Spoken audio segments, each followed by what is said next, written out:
বন্ধুরা, আশা করি সবাই ভালো আছো। মুনিয়ার হেসেলে সবাইকে স্বাগত। একদিন নিরামিষ রান্না না করে চলো আজ কিছু নতুনত্ব করি। আজ আমার চ্যানেলে যারা নতুন আসলে ভালো লাগলে অবশ্যই সাবস্ক্রাইব করে নিও। একটু বড় আলু সেদ্ধ করে নিয়েছি, 2 টুকরো করে নেব প্রত্যেকটাকে। এবার এগুলোকে চামচ দিয়ে মধ্যেখান থেকে কুড়িয়ে কুড়িয়ে আলুটা বার করে নেব, মধ্যেখানের আলুটা বার করে নেব, সব দিকটা যেন সমান হয়। যতটা পারবো চামচ দিয়ে কুড়িয়ে কুড়িয়ে ভেতরের সিদ্ধ আলু বার করে নেব। খেয়াল রাখতে হবে যেন ফেটে না যায় আলু। ঠিক এরকমভাবে সমস্ত দিক সমান আছে। দেখো, 150 গ্রাম পনির নিয়ে নিয়েছি। এবার এটা হাত দিয়ে চটকে নেব, ভালো করে মিহি করে চটকে নেব যাতে কোনো দানা না থাকে। দিয়ে দিলাম পরিমাণ মতো নুন ও চিনি। এর মধ্যে দিয়ে দেব 3/4 চামচ হলুদ গুঁড়ো আর কাশ্মীরি লাল গুঁড়ো। এই দুটো এনে দেবে তোমার কুসুমের রঙটা। যদি কম হয় আরও একটু করে মেশাতে পারো। দিলাম গরম মশলার গুঁড়ো একটুখানি। ভালো করে চটকে মেখে নিলাম। সমস্ত আলুগুলোর মধ্যে এবার আস্তে আস্তে এইভাবে পুরটা ভরে দেব, যাতে ভেতরের রঙটা কুসুমের মতন হয়, বাইরেরটা সাদা থাকে। দেখলে মনে হবে কাটা ডিম। একটা প্লেটে অল্প একটু আটা নিয়ে নিয়েছি। এবার কাটা অংশগুলো আটায় চুবিয়ে নেব, শুধু কাটা দিকটাই, অন্য দিকটা নয় কিন্তু। এইভাবে সবকটা একটু আটা মাখিয়ে নেব। আটা মাখানো হয়ে গেলে সব আলুগুলো উল্টে নিয়েছি আর একটু নুন নিয়ে সবটার মধ্যে ভালো করে মাখিয়ে নেব। খেয়াল রাখতে হবে সব কটা আলুতে যেন সম পরিমাণ নুন লাগে।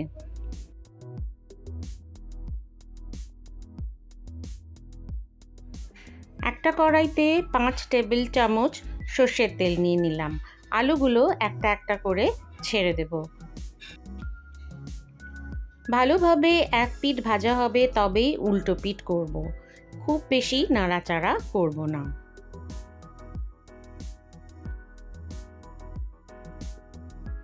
বেশ লাল করে ভেজে নেব। পনিরের দিকটা একটু কম ভাজবো। এইভাবে সমস্ত আলু ভেজে একসাথে তুলে নিলাম।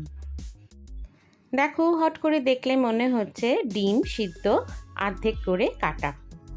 ওই একই তেলে ফোড়ন দিলাম একটা শুকনো লঙ্কা, 3-4 টুকরো দারচিনি, 2টো লং, 2টো ছোট এলাচ, আর দিলাম 1/2 টেবিল স্পুন জিরে আর ওই থেতো করে রাখা গরম মশলাগুলো, 1 টেবিল স্পুন আদা বাটা, 2টো বড় টমেটো কুচানো। এগুলো সব একসঙ্গে দিয়ে এবার ভালো করে নাড়বো। আর একটু নুন দিয়ে দেব যাতে তাড়াতাড়ি করে টমেটোগুলো সেদ্ধ হয়ে যায়।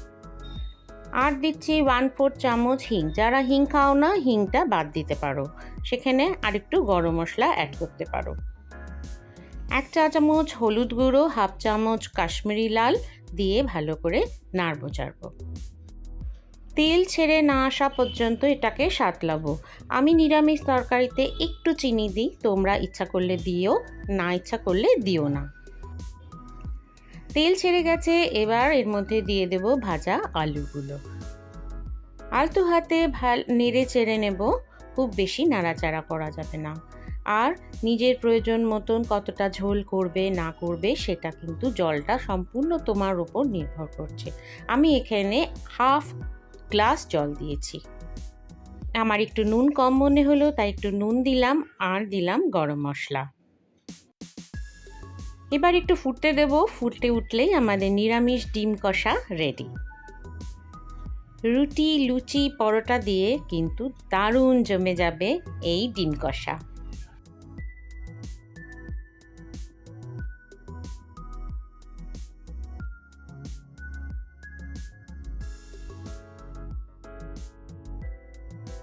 কেমন লাগলো আজকের রান্না অবশ্যই কমেন্টস করে জানিও। লাইক করো, শেয়ার করো আর সাবস্ক্রাইব করো।